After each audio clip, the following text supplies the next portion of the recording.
Portfolio, ये आपके पास आपके कॉन्सेप्ट बुक में होगा। एक बार देख लेते हैं कि क्या क्या किया, पूरा रिवाइज करवा रहा हूँ जितना भी हमने 1 वीक में किया, और फिर उसके बाद क्लास ओवर कर।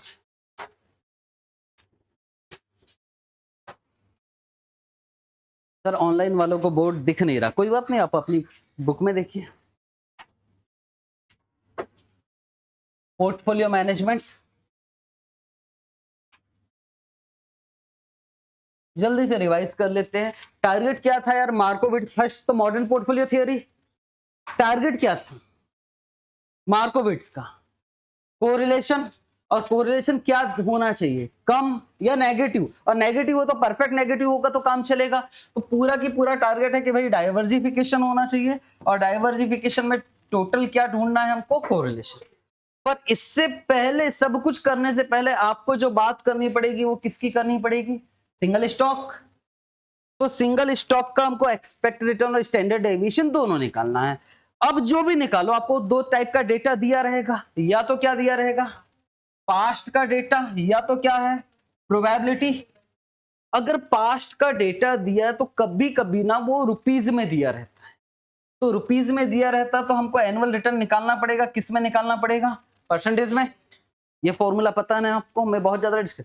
और जब निकल गया तो जब भी पास्ट का डेटा दिया रहेगा तो डिवाइडेड बाय क्या करना पड़ेगा, n, और स्टैंडर्ड डेविएशन निकालना है तो स्क्वायर क्यों किया, नेगेटिव आ रहा था और उसको हमने स्क्वायर करके और फिर डिवाइडेड बाय n कर दिया। इस पे किसी ने पूछा भी था, अभी मैं डिस्कस नहीं करूंगा, टाइम नहीं है। और फिर हमने क्या कर दिया, रूट, यहां तक। और अगर प्रोबेबिलिटी दिया होगा तो कुछ नहीं करना, बस डिवाइडेड बाय n मत कर देना, मल्टीप्लाई किससे होगा, प्रोबेबिलिटी से, ठीक है। और हमारा हमेशा टारगेट ये होगा कि एक्सपेक्ट रिटर्न क्या होना चाहिए, ज्यादा, और स्टैंडर्ड डेविएशन क्या होना चाहिए, कम। कभी कभी हमसे सीवी पूछ सकता है, और सीवी, अगर सीवी ज्यादा है तो रिस्क क्या है, ज्यादा, और सीवी निकालने का फॉर्मूला क्या है, स्टैंडर्ड डेविएशन डिवाइड। और यहां लिखा क्वेश्चन नंबर 1, इसका मतलब ये पढ़ने के बाद क्वेश्चन नंबर 1 काम कर सकते हो। इस तरह से मैंने लिख दिया कि ये पढ़ लिया। उसके बाद हम किस पे पहुंच गए, पोर्टफोलियो। पोर्टफोलियो का स्टैंडर्ड डेविएशन हमेशा इसी फॉर्मूले से निकलेगा, ठीक। एक्सपेक्टेड रिटर्न ऑफ पोर्टफोलियो क्या हो गया, वेटेड एवरेज, और स्टैंडर्ड डेविएशन ऑफ पोर्टफोलियो ये तो याद हो गया होगा अभी तक। अब पूरा की पूरा खेल किसका है, कोरिलेशन। अब कोरिलेशन कैसे निकाला जाता है, तो उससे कोरिलेशन निकालने के से पहले हमको क्या निकालना पड़ेगा, कोवेरियंस। अब कोवेरियंस के लिए भी या तो पास्ट का डेटा दिया रहेगा या तो प्रोबेबिलिटी।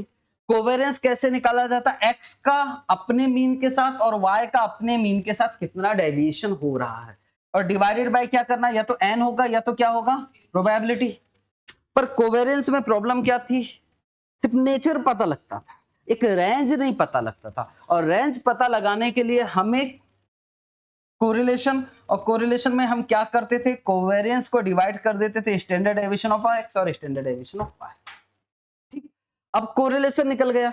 फिर मैंने कहा यार ये जो फॉर्मूला है ना, इसको नीचे वाला पार्ट किसी और तरीके से भी लिखा जा सकता है। और कैसे लिखा जा सकता है, तो मैंने कहा पहले वेट और वेट बी कर लीजिए, और फिर आप ये कर सकते हो। और इसको मैंने क्या नाम दिया था, कोवेरियंस। यहां लिख भी दिया कि कोवेरियंस ऐसे भी आ सकता है करके। फिर आ गए हम कॉन्सेप्ट ऑफ कोरिलेशन पे। 3 टाइप के कोरिलेशन क्या क्या हो सकता है, परफेक्ट पॉजिटिव, परफेक्ट नेगेटिव भी हो सकता है, -1। अगर -1 है तो क्या पोर्टफोलियो का रिस्क 0 हो सकता है, यस। उसको हमने क्या नाम दिया था, 0 रिस्क पोर्टफोलियो। पर इंपॉर्टेंट क्या है, वेट। और वेट का क्या फॉर्मूला था, दूसरे का स्टैंडर्ड डेविएशन डिवाइडेड बाय दोनों का स्टैंडर्ड डेविएशन, डेरिवेशन वगैरह वो मैं। अच्छा, अगर परफेक्ट नेगेटिव है तो स्टैंडर्ड डेविएशन ऑफ पोर्टफोलियो निकालने के लिए छोटा वाला फॉर्मूला भी लगा सकते हो, लेकिन याद रखना कभी कभी आंसर माइनस में आएगा, तो आपको क्या करना पड़ेगा, नेगेटिव साइन को इग्नोर। अगर परफेक्ट पॉजिटिव है तो क्या रिस्क कम हो सकता है, कोई नहीं। परफेक्ट पॉजिटिव दोनों एक साथ मूवमेंट हो रहा है, रिस्क कम ही नहीं हो सकता। तो रिस्क जो निकलेगा वो क्या निकलेगा, weighted average. It means perfect positive है तो स्टैंडर्ड डेविएशन ऑफ पोर्टफोलियो का आप छोटा वाला फॉर्मूला यूज कर सकते। अगर ना तो +1 है ना तो -1 है, तो क्या रिस्क को 0 कर सकते हैं, नहीं। पर क्या रिस्क कम हो सकता है, यस। पर वेट ऑप्टिमम होना चाहिए, और ये तो आप देख लेना, ठीक है। वेट का फॉर्मूला कभी भी स्टैंडर्ड एविएशन ऑफ पोर्टफोलियो का यही वाला फॉर्मूला लगेगा सिर्फ एक सिचुएशन में, जब परफेक्ट पॉजिटिव होगा। फिर 3 एसिड पोर्टफोलियो टाइम पास किया था, पर इसका कोई क्वेश्चन है नहीं है तो हम नहीं करें। फिर आगे बढ़े, एफिशिएंट एंड ऑप्टिमम, याद है ये वाला शायद मैंने क्वेश्चन ही लिख दिया। टारगेट क्या रहा था, अगर सेम रिस्क है, 2 स्टॉक का सेम रिस्क है, तो कौन सा वाला स्टॉक सेलेक्ट करोगे, जिसका रिटर्न ज्यादा है।